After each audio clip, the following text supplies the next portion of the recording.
ለልዩ ተልኮ ደብረ ብርሃንን የተቆጣጠረው የአማራ ፋኖ በሰሜን ሸዋ ተልኮን አጠናቆ ወደ ቦታው ተመልሷል። የዞኑ ከፍተኛ የጸጥታ አመራሮች ላይ እርምጃ መውሰዱንም ያገኘነው መረጃ ያመለክታል።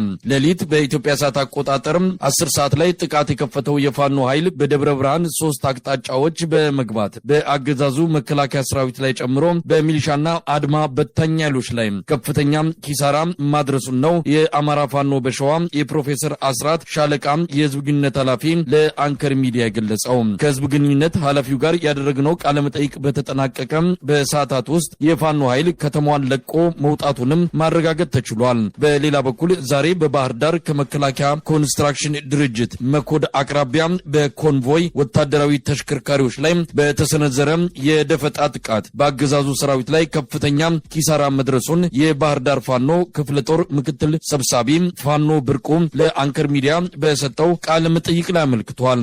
የሁለቱንም አካባቢዎች የውጊያ ውሎችን በተመለከተ ያጠናቀርነውን ዜና እንድትከታተሉ እንጋብዛለን። የአማራ ፋኖ በሸዋ ፕሮፌሰር አስራት ሻለቃ ናቲ ሽኔቢ አላለው። በጣም ነው ማመሰግነው። ዛሬ በደብረ ብርሃን አካባቢ የተፈጸመው ገድል ምንድነው? እስቲ ከመነሻው ጀምሮ ያለውን በሂደት ብነግረኝ። እንግዲህ ያው 10 ሰዓት አካባቢ ነው የተጀመረው ኦፕሬሽኑ። አራቱንም ማዕዘን ከጓዶቻችን ከሰላ ድንጋይና እዚህ ቀይት በኩል ያሉት ጓዶቻችን ጋር በመናበብ አራቱንም ማዕዘን አተን በመያዝ 10 ሰዓት ጀምረን አሁን ባለው እየተሰራ ነው ያለው አንኮበሮችም ጭምር ማለት ነው። እና እንግዲህ ሰማያዊ ህንጻና በስላሴ ቤተክርስቲያን አካባቢ እንግዲህ በጣም ከፍተኛ አስከሬን ነው ያው ሾቆ ያለው ማብትንና ሚሊሻ በጣም በዚህ ጅሩ መስመር አካባቢ ኬላው ላይ እኛ በገባንበት በዚህ መነሻችንን ጭምር ያደርገን ጅሩ መስመር ነው የገባነው። እኛ ጅሩ መስመር ላይ ኬላውን ሰብረን ነው የገባነው። ኬላው ላይ ከፍተኛ አበትንና ሚሊሻ ከዛ በመቀጠል ሌላ ቁሳት ምናምን ተሽክሙ የነበረ የመከላከያ ተሽክሙ የነበረ ሲሆን እስከ ፍራሹን ነው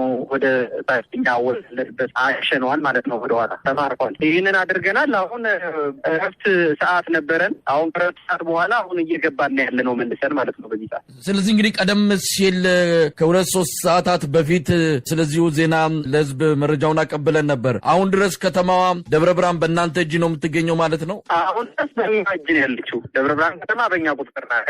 እንዴት ይገለጻል? በእኛ ቁጥጥር ነው የሚለውን እንዴት መግለጽ ይቻላል? የዞኑን መስተዳድር እንግዲህ እነሱ የዞኑ መስተዳደር አቶ ሰለሞንን እስከ ጥበቃዎቹ ገለጸ። እሺ እስከ ጥበቃዎቹ የደብረ ብርሃን ሚኒሻ ጽሕፈት ቤት ኃላፊ የዞኑ ማለት ነው ተስከተካቸው ቦታውን። ከዛ እንግዲህ በሰማያዊ ህንጻ በኩልና እስከዚህ እስከ ጅሩ መስሉ ተባቲ በእኛ ቁጥጥር ስር ነው ያለው። እነሱ መድኃኔዓለም ጀራ ቴክ ኢንጂነሪንግ እዛ አካባቢ ተራራውን ይዘው ነው ያሉት እነሱ ማለት ነው። በዚህ ታዲያ እንግዲህ የሰሜን ሸዋ ዞን መቀመጫ ናት ደብረ ብርሃን። የዞኑ አስተዳደር አጠቃላይ የብልጽግና አመራሮች የት ነው ያሉት? በአሁኑ ሰዓት ፈርጥጦ ነው ያሉት። አመራሮች ፈርጥጠው ነው ያሉት። ከተማ ውስጥ ጨራሽ እዛ ሄዱ። ከከተማ ወጥተው ሄደዋል። ከተማ በቃ ፈርጥጠው ሄደዋል። እነሱ ፖሊስ ሚኒሻ ምናምን የለም። በቃ እዚህ ፖሊስና ሚኒሻ አድማ በትን እዚህ ኬሎ አካባቢ እንዳለ የአስከሬን አንጭታ ነው የወረደው። እዛ ተደምስሰዋል ማለት ነው። እዛ ቦታ ላይ በቃ ኬሎ ላይ በጣም ኃይለኛ ነው የተመቱት። እኛ መግቢያ ላይ የከተማውን ወደኛ የማረክናቸው በምቆ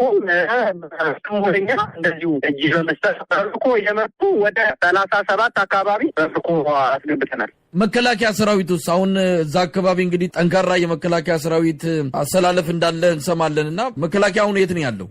ተሸሽቶ ያለው እንደውም አድማ በትን እና ሚሊሻ ነው ሲዋጋ የነበረው። መከላከያ ሸሽቶ አሁን ባልኩ ኢንጂነር እዛ ተራራ ላይ ነው ዮሐንስ ተራራ ሲባል ወደ ጫሻ ወደዛ ነው ያለው ማለት ነው። መከላከያ ወደኋላ ነው እየሸሸ ያለው እየሞተ ያለው። መጀመሪያ አድማ በትንና ሚሊሻ ነው ተጠናቅቆ ሞቶ ያለው ማለት ነው። አሁን ያው በዚህ ላሲወጣ አካባቢ መከላከያ በጣም ተመቷል። መስተዳደሩ የሞተበት አካባቢ ማለት ነው። አቶ ሰለሞን የሞተበት አካባቢ እዛ ጋር ብዙ መከላከያ ሞቷል። ያ ደግሞ በአንሳስ ማርያም ፈርሶ በአንሳስ ማርያም ተራራ ነው ያለ ማለት ነው። የዚህ ከተማዋን የመቆጣጠር ደብረ ብርሃንን በልዩ ኦፕሬሽን የመቆጣጠር ተልእኮ በዋናነት የራሳችሁ የሆነ እቅድ እንዳላችሁ ነው። ምናልባት እቅዱን አሳክታችሁ ከተማዋን ለቃችሁ ልትወጡ እንደምትችሉ ነው የሰማነው። ይሄ ትክክለኛ መረጃ ነው?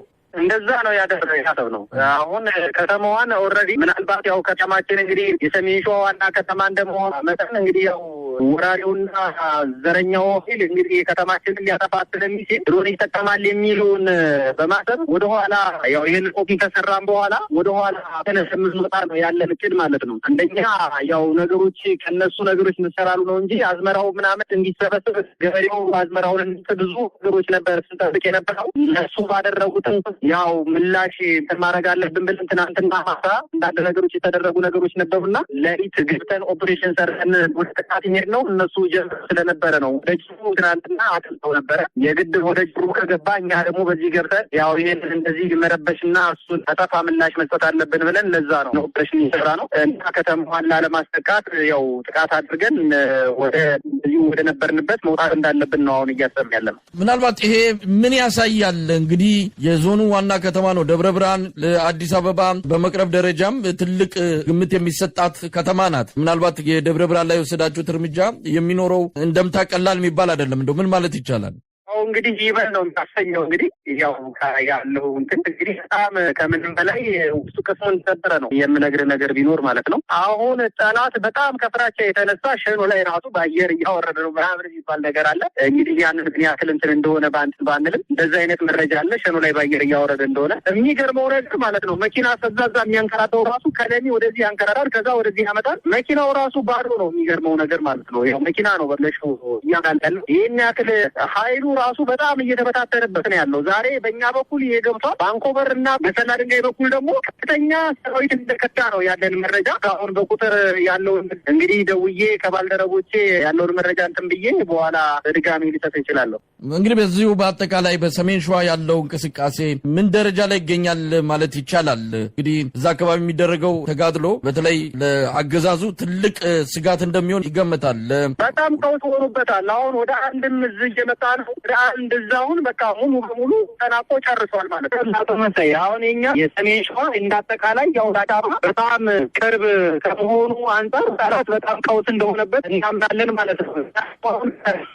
ባዶ አተከፍቷል እና እንደዛ መሆኑ አንጻር አሁን ሸኖን ለመቆጣጠር በጣም ቅርብ ደስ ማለት ነው። እኛ ሸኖን ለመቆጣጠር በጣም ቅርብ ቦታ ላይ ያለ ነው እና ያን ከመሆኑ አንጻር በጣም ጠላት ቀውስ ሆኖበታል ማለት ነው። እንደው መልእክት አላችሁ እንደው በአጠቃላይ ለአማራም ሆነ ለመላው የኢትዮጵያ ሕዝብ? እንግዲህ ለመላው የኢትዮጵያ ሕዝብ በቃ የአማራ ቅርብ ቀን እንደሚታወቅ ያው አንጠራጠርም። እንግዲህ እስካሁንም አዝመራ ይሄ የጅሩ እና ምንሳረ ያው እንግዲህ ጤፍና ስንዴ ከስል በጤፍና ስንዴ ምን ይሄ አዝመራ እስከሚገባ ድረስ ነበር እየጠበቅን የነበረው። አዝመራችን ያው እንግዲህ ወራሪው ቡድን እንዲመችል የአማራን ሕዝብ ተለያይ አንግል መጉዳት ስለሚፈልግ አዝመራ ይቀርብናል የሚል ነበር እስካሁን አድብተን የነበረው። አሁን እንግዲህ እነሱ ያው እንግዲህ እየተቆስና እንትን እያሉን ስለነበረ ያው የግድ ከዚህ በኋላ ደግሞ ወደፊት መግፋታችንን ነው በደንብ በግልጽ የምነግርህ ነገር። ወደኋላ ያው ክሳችንን እያበረታን ወደኋላ የምንልበት ነገር የለም። ወደፊትና ወደፊት ነው። የኢትዮጵያ ሕዝብ በጣም ከምንም በላይ ምን ማድረግ እንዳለበት ይህ የአማራ ፋኖ ምን ማድረግ እንዳለበት የኢትዮጵያን ሕዝብ እንግዲህ የሚችለው ይህን አሁን እንደምነግርህ በአባታችን በታላቁ አባቶቻችን በአባታችን በሰራስ የተመሰረተ ሻለቃ ነው። የሚያሻለቃ አሁን የተነሳንበት ከዚህ ጎሸባዶ ዙሪያ እና ኢትዮጵያ ሕዝብ ያው በብስራት ይጠብቅ። በቃ ያው ነገ ድላችን ያው እንግዲህ የኢትዮጵያንን ይጠብቀን ነው የምለው። ይህ በእንዲህ እንዳለ በባህር ዳር ዙሪያ እየተካሄደ ያለው ውጊያ ዛሬም ቀጥሎ በመከላከያ ኮንስትራክሽን ድርጅት መኮድ በ4 ኪሎ ሜትር ርቀት ላይ ተከታትለው ይጓዙ በነበረ የአገዛዙ ወታደራዊ ተሽከርካሪዎች ላይ በተፈጸመ የደፈጣ ጥቃት ከፍተኛ ኪሳራ መድረሱን በጎጃም ፋኖ እዝ የባህር ዳር ዙሪያ ክፍለ ጦር ምክትል ሰብሳቢ ፋኖ ብርቁ ለአንከር ሚዲያ ገልጿል። በደረሰበት ኪሳራ የተበሳጨው የአገዛዙ ኃይል በበቀል ሰላማዊ ሰዎች መግደሉንም የደረሰን መረጃ ያመለክታል። ዛሬ እንግዲህ በርካታ ጊዜ ነው የምናካሄደው። ለ6 ወር ለ5 ወር ያህል የምዕራቡ ቀጠና ተቆጣጠርን ባህር ዳር ዙሪያ አመራርነት ለመስጠት አልቻለም። በእኛ ቁጥጥር ውስጥ ያለ ዛሬ ቦታውን በተለመደው መንገድ በርካታ ኃይል ጭኖ ሁለቱ ወደ 4 ድሽቃ ጭኖ ነው የመጣው። ቦታውን ተቆጣጥሮ እነሱን አስቀምጦ ለመሄድ አስቦ ነበረ፣ ግን አልቻለም። ያው በርካታ መከላከያ ሙቶበታል። ያንን አዛዝሮ ነው የሄደው። በግል መንገዱ ግን በተለመደው መንገድ 3 ንጹሃንን ገድሏል። ይኸው ከኛ 2 ፋኖች ቀላል ቁስለኛ ቆስለውብናል። እሱ ግን በጣም ነው የተመታ በሚገርመው ሁኔታ። ፈርቶ ባህር ዳር ነው የገባ። እንደው ኪሳራው እንዴት ይገለጻል? በሰው ኃይል ምናልባትም መሳሪያም ወስዳችሁ ከሆነ እንደው ከኪሳራ አንጻር እንዴት ይገለጻል በአገዛዙ ሰራዊት ላይ? እንግዲህ መሳሪያ ለማንሳት አልቻልንም። ሁለቱ ዙዋለ በርካታ ዲሽቃ ያለ ስናይፐሮች አሉ። ያው ከሬሳ ላይ እንደተለመዱ ስናይፐሮች ነው አስሮ የሚጠብቀው። በዲሽቃ ሽፋን እየሰጠ ሬሳና መሳሪያን ማንሳት ነው ጥረት ያደረጉ። ዞሮ ሙትና ቁስለኛው በርካታ ነው። በቁጥር ይሄን ያህል ብለን ባንገልጸውም ቁሉ በርካታ በቁስለኛ ነው የተመታ። ሩጦ ቀጥታ ባህር ዳር ነው ሩጦ የገባው። እንደሰማነው ከሆነ መከላከያ ኮንስትራክሽን ድርጅት መኮድ በ4 እና 5 ኪሎ ሜትር ርቀት ላይ ነው ይሄ ጥቃት የተፈጸመው። በጣም ቅርብ ነው ለወታደራዊ ካምፑ ማለት ነው። 16 መኪና ነው ጭኖ የመጣ ኃይሉ። እንግዲህ ከመኮድ የግንባርና ርቀት ነው ያለን። ሴት ነው ሁሉም በዚህ ልክ ነው አብረን ያለን ማለት ይቻላል። 16 መኪና ነው ጭኖ የመጣ ሰራዊቱ፣ ግን ምንም ማድረግም አልቻለም። የሚገርመው ሁኔታ በባለፈውም ልክ ወደ 260 ምናምን መከላከያ መተና ይሄ ሲመጣ በበነገተው መጡ 16 ንጹሃን ነው መጥቶ የደቀኝ እና ምንድነው ሞርተር ሁሉ ዞን የመጣ ሰብሉን ለማቃጠል ሪበከንቱ ምናምን አካባቢ ነው ያለ ነው። ሞርተር ዞ መጣ። እኛ ምናልባት ሰብሉን ያቃጥራን ከሚል አኳያ ትንሽ ወጣ ብለን ጎሻ አካባቢ ላይ ነበር የጠበቅነው። ዛሬ ላይ አካባቢ ምንም ሰብል ጉዳት አልደረሰም። የሶስት ንጹሃንን ነው ገሎ ሄደ ቤት አውጥቶ ሲመለስ እንግዲህ በዚህ ነው ብሎ ይሆን አሁን ሬሳ እያነሳን ያለ ንጹሃኖች። ምናልባት እንግዲህ ባህር ዳር በተመለከተ የክልሉ ዋና ከተማ ናት። አስተዳደሩም ክልሉን መቆጣጠሩን ነገሮች ወደ መደበኛ እንቅስቃሴዎች እንደሚመለሱ፣ ተማሪዎች ትምህርት እንዲጀምሩ፣ ዩኒቨርሲቲዎች እንዲከፈቱ የሚል ነገር የተጠቀሰ ነው። አሁን እንደምትነግሩን ከሆነ ከባህር ዳር አፍንጫ ስር ነው እንደዚህ አይነት ጥቃቶች እየተፈጸሙ ያሉት። ምን ማለት ይቻላል?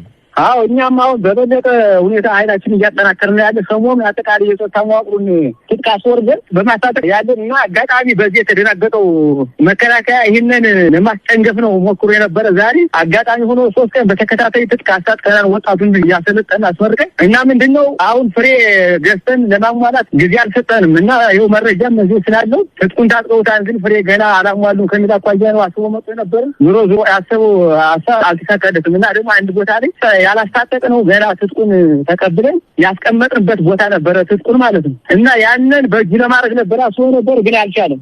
አሁን የእናንተ ኃይል በባህር ዳር ዙሪያ ያለው ኃይል ከበፊት አንጻር እንደው በትጥቅም ሆነ በስንቅ በአጠቃላይ ወታደራዊ ቁመና ምን ያህል የተደራጀና የአገዛዙን ሰራዊት ለመደምሰስ በሚያስችል ቁመና ላይ ትገኛላችሁ? እኛው በትጥቅ ደረጃም በጣም ባሪፍ ሁኔታ ላይ ያለ ብሬኖች አሉ፣ ስናይፐሮች አሉ። አጠቃላይ አሁን ከባህር ዳር አካባቢ አፋኖች ጋር እየተነጋገርን ነው ወደ ባህር ዳር ለመግባት በቂ እንቅስቃሴ ነው ያለን። ምንም በማያስቸግር ሁኔታ አሁን ወደ ባህር ዳር እንገባለን የሚል ቅድ ነው ያለን። አሁን ኃይላችንን ተጠናክሯል። ቀጥታ ሟሩን ስማውልን ወጣቱን አሰልጥነን አስታጥቀነዋል። አሁን እኛ ተዘጋጅተናል። ምንም ቀጥታ አየር ኃይሉን በአጭር ጊዜ መያዝ እንችላለን።